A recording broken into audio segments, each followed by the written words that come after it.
I start up my Android app that I made, and just so there's a better picture, I have it so it's streaming the mobile phone screen to OBS. And so what happens is there. Now you can see me pressing the phone as well as what's actually on the app itself, or what the robot see, and then the robot itself.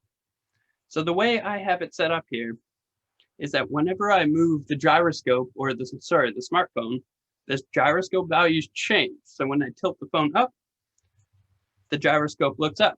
When I tilt it down, it looks down. Hi, puppy.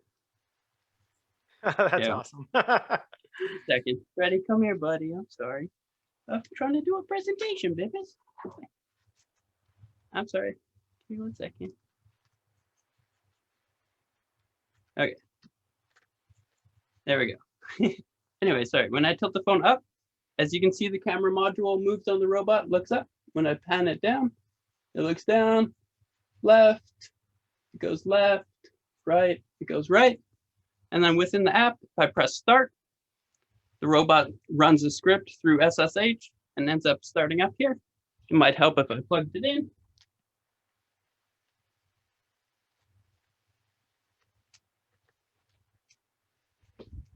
Plug it in, flick the switch. There we go. And starts up. Adjust the legs just so if it's on bad terrain or whatever, it makes sure that some of the legs aren't pivoted. And then I press forward. He ends up doing a little forward walking sequence.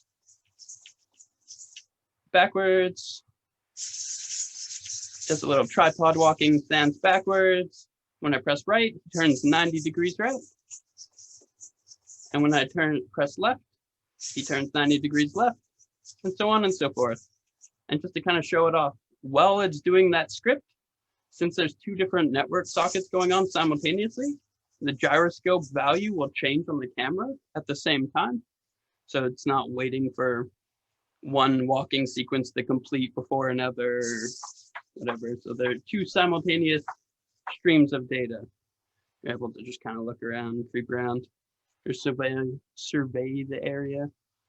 And when I press stop, it just ends up closing down. And in case of emergency situations, there is a power switch.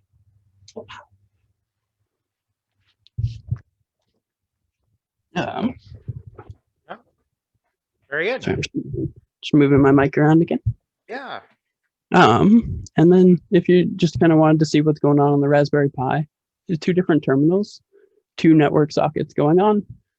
One is receiving the gyroscope values from the smartphone through JavaScript, and it's extracting after PW angle Y, it's extracting the number value from a string, and then outputting that to the pin of choice, including the pulse width difference or change, according to that. And the other one is just a camera stream. It was the best one I could find. It was a Flask stream that just opened up a socket and actually streamed it in pretty good frames per second. It wasn't like a screen or what's it called? Slideshow presentation. It was actually decent quality and streamed pretty well.